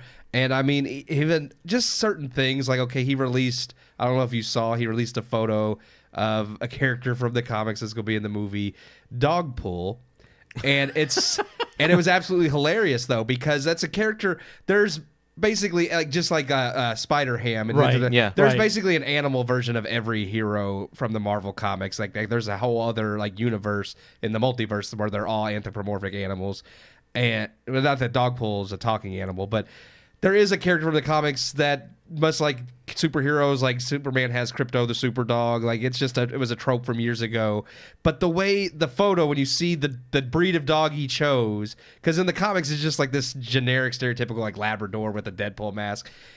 You could tell it's like obviously he knows that was a gimmick back then, and it's a campy, goofy thing. The dog breed he chose and this getup it's in, I'm like, you could tell they're poking fun of it as much as incorporating it, and I love that. It's like obviously this isn't just this stupid Flurkin thing where they're like, here's this cat that eats people. No, it's like he's obviously poking fun of the idea of even there being a Dogpool while having Dogpool in the movie, and I'm like, thank you. That's actually an intelligent way to do something that's silly but make it humorous and workable. Yeah. I mean, so if we're looking forward to that, I guess that's about the only one. I mean, I will say I'm thankful. Well, I don't know what other ones are going to come out. Blade, Thunderbolts, Blade, Fantastic Four, Captain America 4, and I think that's the only ones I know. Will those actually happen? They'll all happen. It's just a matter of when, and will people still be interested? I don't know, man. If they're going to course correct, I think they're going to change the whole lineup. They would have to, I think, to really get people pulled back in. At least bring in your faithful few. I mean, they're going to have to. But all right, I wanted to throw out that question. Let's move on to our final headline for the night. The SAG-AFTRA strike ended. We're back in business. They got all they wanted. More money. Yeah, they did. AI rights. Yeah, they did. Yeah. Well, so they claim. Apparently, I read the article I linked to kind of poked fun that based on the raises that they're gloating about at this point. Are you bringing up Dogpool? I gotta hold it up. I will spit my beer out. I'm like, you gotta hold it up. That's gonna be so perfect. because it looks like Ryan Reynolds. I'm just like, that's good. As soon as I saw it, I was like, see, Ryan Reynolds, he understands the humor. I'm just like, as soon as I saw that, I'm like, that's gonna be great. Because I imagine like that. It's just gonna be some goofy moment where he's just like, I got a dog now or something crazy, and it's gonna be this thing, and I'm like, thank you. That it will be. It will be good. I agree. Okay. Anyway, SAG. But no, I think it's funny because they were talking about. I mean, the amounts or the increase in the raises. They were talking about it being above average and normal. Although part of the reason the percentages was worked out for at least by the end of this year was simply because of how long they've been on strike. With another raise that they're also going to receive in July of next year. I mean, all in all, it's not bad. I just think it's interesting that part of the biggest fight, I think, was on the AI rights. Yeah. And those details are still fuzzy. Of course, they're gloating about how they got rights and permissions to be used by the likeness of the person only after they've agreed to it, or that they're compensated for it. I ultimately am, again, it's one of those things where for so long we were just enjoying the silence and the peace of not having to deal with Hollywood celebrities. Yeah. And that was the only thing that I thought my bubble was burst because they made this deal. And They're I'm going to like, be back great. now, yeah. They did also get some percentages on streaming so that, they can get some money because the writers got that too. That was a big... Right. The streaming revenue and raises and AI were pretty much the three big, we want more money, which I get. I mean... That was the one part of the strike that makes sense to me is just like when you didn't have television, but then that came to be. So they had to figure out, well, what do they get paid for television shows? Right. And now you have streaming. It's like, I understand. It's like the streaming services have been making all the profits because there are no standards on how they share those. So I understand why they would want to go to the table on that. Yeah. But and it got really granular in terms of like I was actually kind of surprised. Like even when it does nude scenes, they were like, you can't audition in anything less than a bathing suit that would be seen in public.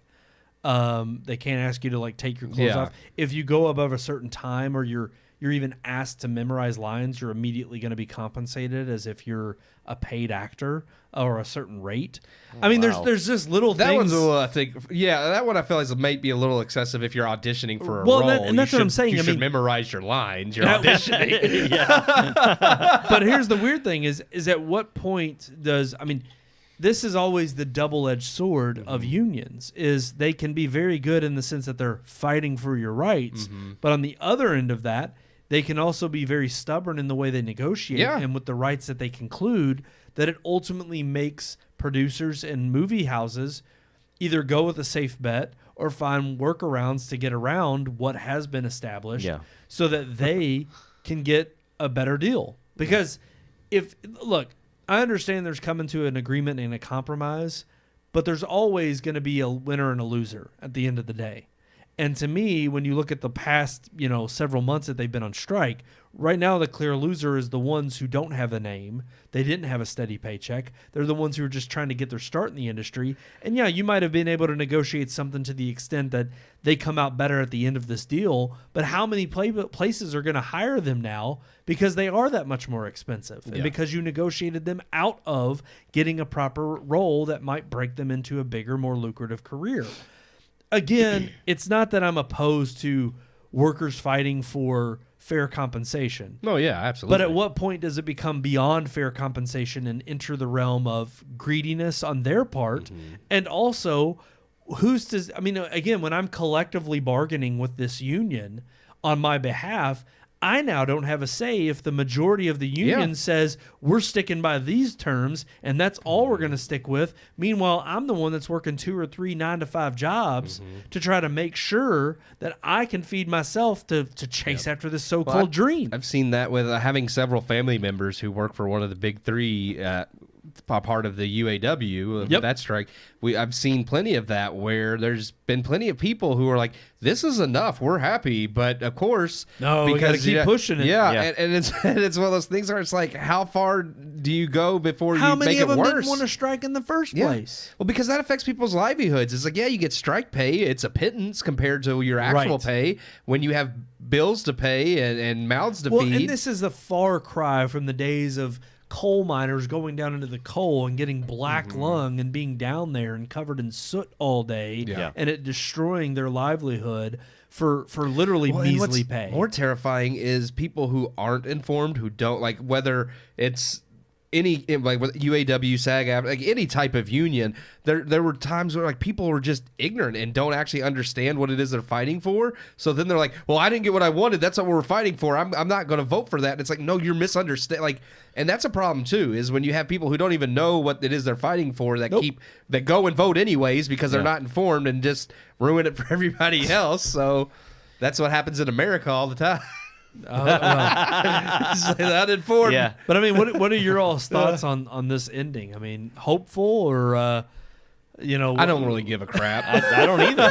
That's the thing. It's like I didn't give a crap when it started. It's like in the sense that look, it's they should obviously be paid delaying what they projects. deserve, but it does delay projects. I understand. Yeah, you should get something from streaming. Like you shouldn't just get gypped out of that. The only project that got delayed that I was pissed about was Dune 2. Yeah. It's like all the rest of them, I'm like, I wasn't looking forward to that anyway. So it's for me, it's literally like I just didn't care. It's one of those things where like, yes, I think everybody deserves to be paid what they're worth and fight for what you think you're worth. But again, are you being too greedy? It's like, again, most of the people in the Actors Guild, all these big wigs, like they're fine. It's the little guy that's having the problem. And to me, it's like fight for what you deserve, but at the same time, like let's get on with it. I mean.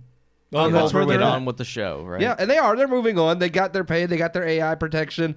I mean, that's fine. I get it. Like I wouldn't want like when they were talking about making the Jimmy Dean movie. I thought that was a stupid idea. So in that regard, But again, it was left up to the estate. true.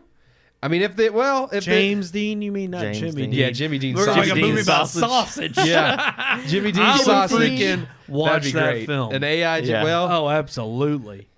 sausage party.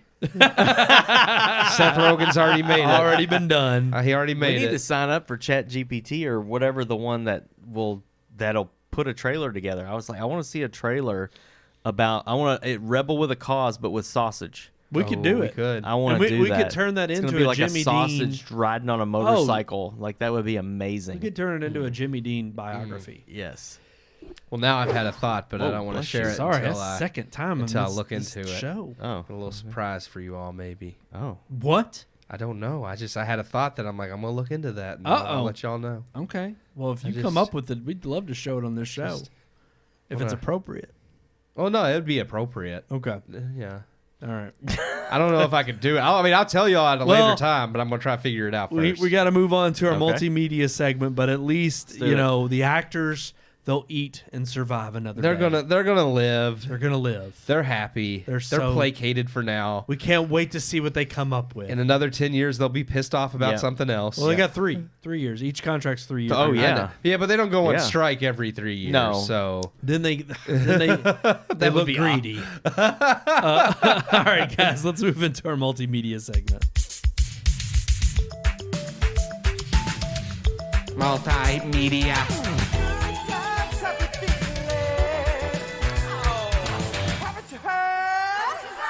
multimedia. That pumpkin spice was good. I'm gonna have one say. next week for Would sure. you like to try it? I'll try it. This if you is- don't care, I this mean, is more than spit. Do you have It's- diseases? I mean, don't. No. Well, I'm gonna get it. He's HIV Just take it all, positive. man. Ooh, I like that. Yeah, that's good. It's probably a little better when it's fresh out of the fridge. When it's I liked cold, it, though. but yeah. It was I don't good. know. I mean, even at room temperature, I was like, it was Yeah. kind of like just It's a nice. not. I'm slowing down on it because it is getting. I'm feeling fine now that if I wanted to, but I'm not going to drink one at the end of the show. That'd be Sure. pointless. But Why not just pop it open and Nah. drive home with it? nah, I just didn't want to get like sometimes if I do the cigar and then the beer and It's a little sometimes much. I get like Yeah. a headache. Like it's almost like too much, and I just Oh, didn't yeah. want that headache. Dang, yeah, you don't want Yeah. that. No. Yeah. Let's talk about multimedia. I want to. Let's talk about what is the most convenient smart tech that you own. One that just helps your life immensely. Smart tech. Well, really, I don't think I own quite as much as some other people. That's fine. I Well, I don't mean, have- technically, your phone is. Yeah, that's the Smart one. tech. That's the biggest one I have. Yeah. I don't have a Ronnie Roomba or lights that turn on at my command, or even a fan that turns on when I tell it to. So Man.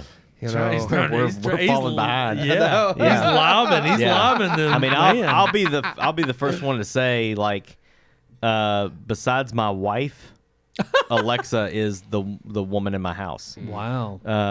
I tell her to do everything that I possibly Dude, can. you're like my mom. My mom and dad are all about that Alexa life. Oh, dude. Oh, yeah. I've started using mine a lot more. Almost every. I mean, my home theater lights are controlled by her. The thermostat, which is Nice. that one's real convenient. Yeah. That's Nice. controlled by her now. I'm trying to think what else we have besides the lights. Oh, like Christmas. When I set up the Christmas trees and the Christmas lights outside, I have all of those plugged into smart outlets. Yep. And I have routines already set up in my app or whatever, so that I can say bring on Christmas. Boom, lights pop on outside. I got all of the lights in my what do they call that? Like the overhang on the outside of my house. Like the icicles or no, just the can lights that Oh, are yeah, out yeah, there. yeah. All of those are RGB Alexa controlled bulbs. So I can say celebrate 4th of July, and they go red, white, blue, red, white, blue. That's cool. That's cool. Yeah, on Halloween, I can tell her to set up the spooky lights or whatever they do, red, green, purple, red, green, purple. See, you all, I mean, you're definitely on Orange, that green, level. purple. Yeah. You're on I'm that not on that level. level. And this is the best one, hands down. In the basement, my surround sound box, TV, and my theater lights are all connected to her. Sweet. So when I go in the basement, I say, Alexa, movie time. And she turns the overhead lights off. She sets my RGB lights next to the TV on either side. She sets those to dim red. Oh, and then the TV turns on, the surround sound box turns on, and it automatically switches to my Apple TV. Just beautiful. And it's just like you just hear the clicks Yeah, of yeah. the TV coming on, Yep, the lights yep, fade. yep. It's amazing. If I say game time, she sets all the lights she sets the front lights to PlayStation Blue, the PS5 blue, so awesome. and then the back lights she sets to like a cyan blue. Okay. And then she changes the surround sound box to the PlayStation output, See? and just sets it. I freaking love it. See, the And most the kids love it. Oh, it's I said the most I got is when I turn my PlayStation on, it turns the surround sound and the TV on. Through that Yeah. HDMI link. Yeah, I would Yeah. say you got that Yeah. HDMI link. That's it. Yeah. But no, it's funny. I need to set up. Alexa is much more. We've probably set off so many devices if they're listening on out people's loud. TVs. But I will say she's much more robust in terms of taking commands and already having, and also third-party connections. Yeah, the skills that right. are way better than Siri. Yeah. Because with Siri, it's like I know I can, but I have to go through Siri shortcuts, and I have to set them up. And for me, it's just I haven't taken the time to not a lot properly of- know. Yeah, there's not a lot of devices that are compatible with HomeKit. They're not. You were kind of poking fun, but one of the ones you brought up that I just recently did was I changed out my light switch in my living room to be, a smart Wi-Fi switch so I can turn on my fan. Because I'm not going to lie, there were times during the summer I would get done cutting the grass, I'd come in, I'd sit down in the recliner to cool off, and I would just want that fan blowing on me. And I would have to get up, go turn on the fan. Look, I admit it's completely lazy American. Yeah, it's I a whole get 5 feet. You gotta and I just didn't want to get up. And there's been times where I've been falling asleep. This is the biggest one. Falling asleep in the recliner. And I just want that breeze on me. And I'm dozing off and I got to get up to turn it on. And so I've just wanted for the longest time, because I can have the light on or off. All my lights in my house, at least 95% of them, are all Philips Hue. So I can turn those on based on the room that I'm in. Super convenient, especially like you said, when I got Ronnie Roomba going around and he's vacuuming. If I'm away at home, it's like, I'm going to turn on the bathroom in the hallway because I want there to be light. Yeah. So it's super convenient for that. But even this one little thing was just like, all right, I changed out just the switch, got it connected. I can now say, Siri, turn on a living room fan, and boom, it's listening. Uh-oh. So Yeah, the fan just turned on. Yep, the fan's just probably activated turned on. all our phones. But that's what I love, is the fact that I can just be sitting there dozing out or dozing off and immediately just say that. Yep. Fan kicks on, and it's just like, it's so convenient. And so it is those little things. I mean, even if it was, like, I could go through and maybe try to learn some Siri shortcuts to put into a, whether I already have it set up to where when I leave or when I come home, certain the things happen. scheduling thing is a big thing too. Huge. Just the fact that I can pull up in the driveway, my lights come on and they're ready for me. the fact that I can leave on certain days of the week, and immediately when I leave, I get a notification after I pass out of a certain range. It's like Roomba started vacuuming, and I'm just like, it's just so convenient. No, I mean, I've started, like I said, I have an Alexa, and I didn't use it for much other than just a speaker, but I've started to utilize it more, especially with deliveries and with, for the longest time, the green light that tells you there's a notification. Yeah. And it's like, for the longest time, I was like, what is this? Like, why is this green? And I would like unplug it, plug it back in, and then like eventually like it would go away, or I'd get on Amazon and look at my notifications and it would go away because I checked the app. And then finally I figured it out. Now all the time, like when I see it, I just like, Alexa, read me my notifications, and she goes through it. I was like, okay, there. Yeah. My mom and dad set timers. Yeah, They'll get notifications, and then they'll say, "Hey, put this on my shopping list." They'll say, it'll tell them when their delivery is due or when it's coming, and they now have smart switches, and they'll tell it to turn the living room on and off. Yeah. I mean, I will say, when it comes to, I would say the most convenient and the most use I've gotten out of it. I mean, come on. Yeah. That's how I control the lights in here. Philips Hue is just like... My phone, definitely. I mean, there's times when, like, I have Roku hooked up to TV in my bedroom when I fall asleep at night, and I'll drop that dang Roku remote behind the bed all the time. There you go. I'm like, I don't want to get out of bed and get that. And luckily, Roku has an app that you can use the remote on. So I just pull over my phone, and I'm like, okay, control the Roku with my phone, because I'm not getting that remote from behind my bed until tomorrow morning. And that's another thing, yeah. The amount of times that I've watched something on YouTube, like I shouldn't admit this much. I've gotten out of my car and I'm like, I've already started watching something because I started watching it when I got out of my car.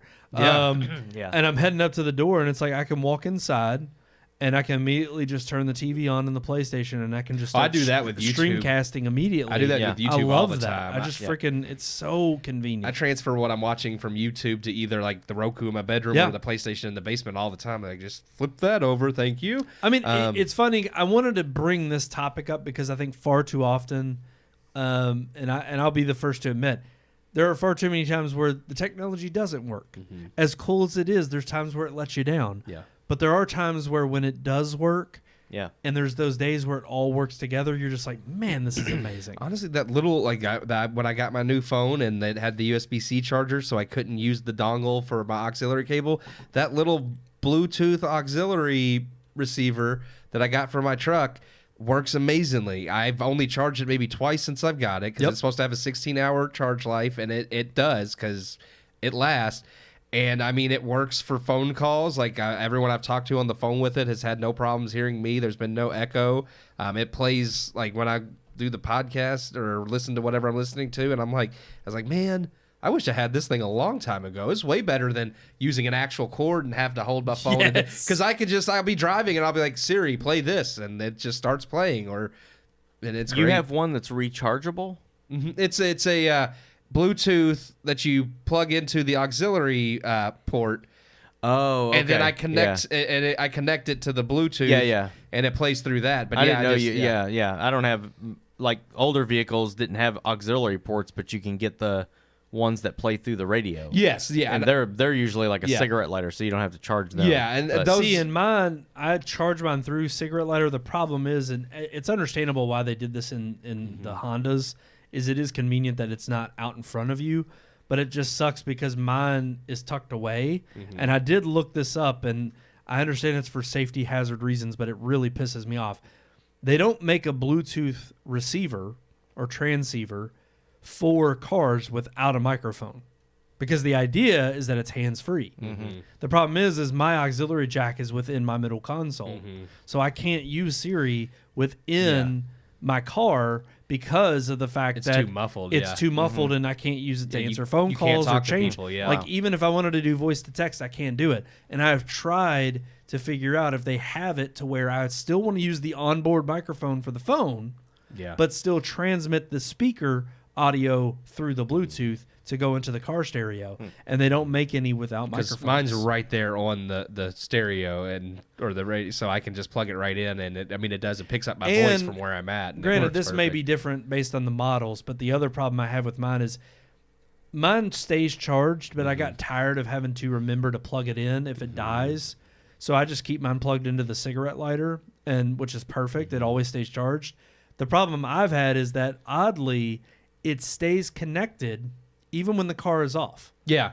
Like it won't drain the battery of the car, but it drains the battery of the device. Yeah. And I have to come in and I've listened to stuff and like obviously I'm getting out of the car, getting ready to come inside, so I'll stop whatever I'm listening to, come inside, let Edie out, and I'm going to, and then I'll try to pull up something on my phone, and immediately the audio is now playing still on the Bluetooth, and I've got to disconnect. I've had manually. that too, but that makes sense because it's only plugged into an auxiliary port. It doesn't know when you turn the car off, so if you don't turn it off manually, and because I've done that too, and I'm like, crap, and it will if you disconnect it. It will turn off on its own, but as long as it's connected to your phone, it's just still the playing. one minor inconvenience of I've got to go in and directly disconnect it. Then it automatically, which granted, if I don't have it charging all the time, it does know as soon as I turn the car off. Yeah, it'll disconnect because it senses, oh, I'm not connected to anything within the car. Okay, we're done. What annoys me, and I think it's because I set because you can label your Bluetooth connections and all that, like car stereo, this or that,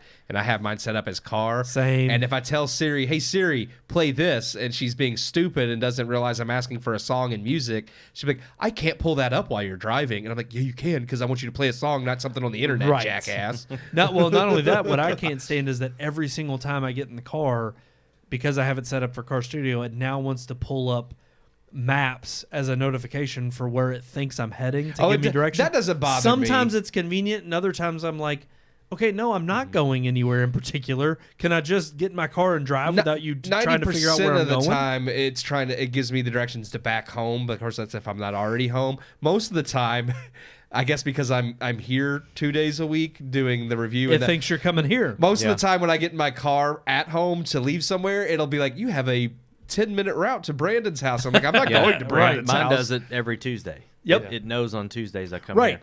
And that's where it is convenient. When it it got to the habit on Sundays or Saturdays, it would try to route me to my parents because it knows typically that's when I'll go over there to visit them.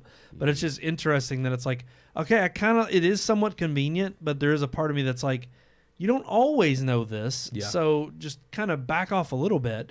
Quit trying to read my mind, Siri. Yeah. Now, I just wanted to talk about... Share the load. That's right. Let me take over a little bit. Let me still be a human, okay? Let me be myself.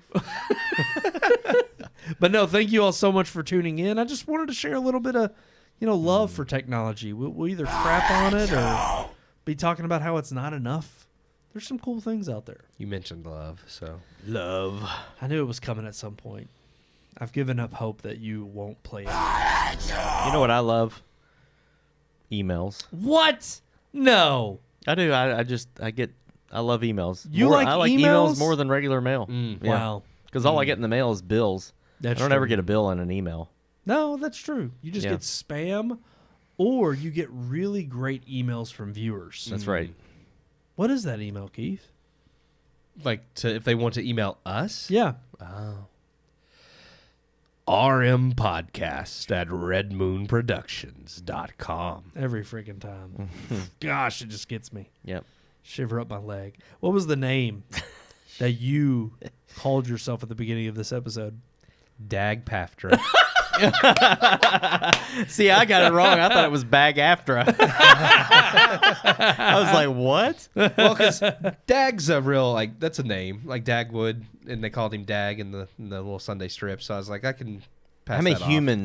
Humans yeah, I mean, how many named Dag? Dagwood he was human in the Sunday, Dagwood. That's a comic strip. How many real people do you know? How many Dags do you know? I don't know any, but that's not the point. I know one Dax, and that's it. I don't... Dax Shepard. That's literally the only Dax on Earth. And Dax is a real name, whether you only know the one or not. It's a real name, whether people use it I don't think anybody's anymore. Arguing the name. Yeah. Well, that's why I went with it, because I was just like, Dag rhymes with Sag, and I don't know any other real names that rhyme with Sag. Is that Bag's that not was a name.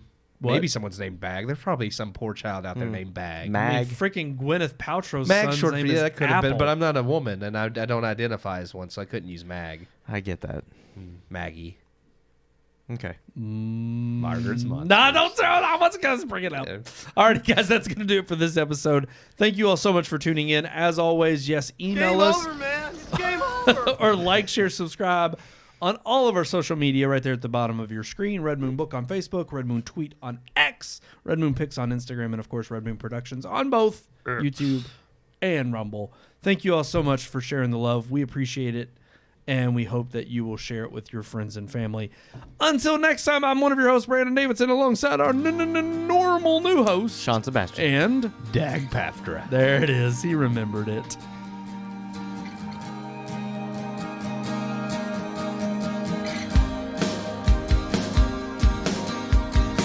We hope you enjoyed this week's episode. For more reviews, previous podcast shows, and everything Red Moon, visit our website, redmoonproductions.com. You can also like us on Facebook or follow us on Twitter by searching for Red Moon Productions, LLC. We'll see you at the movies.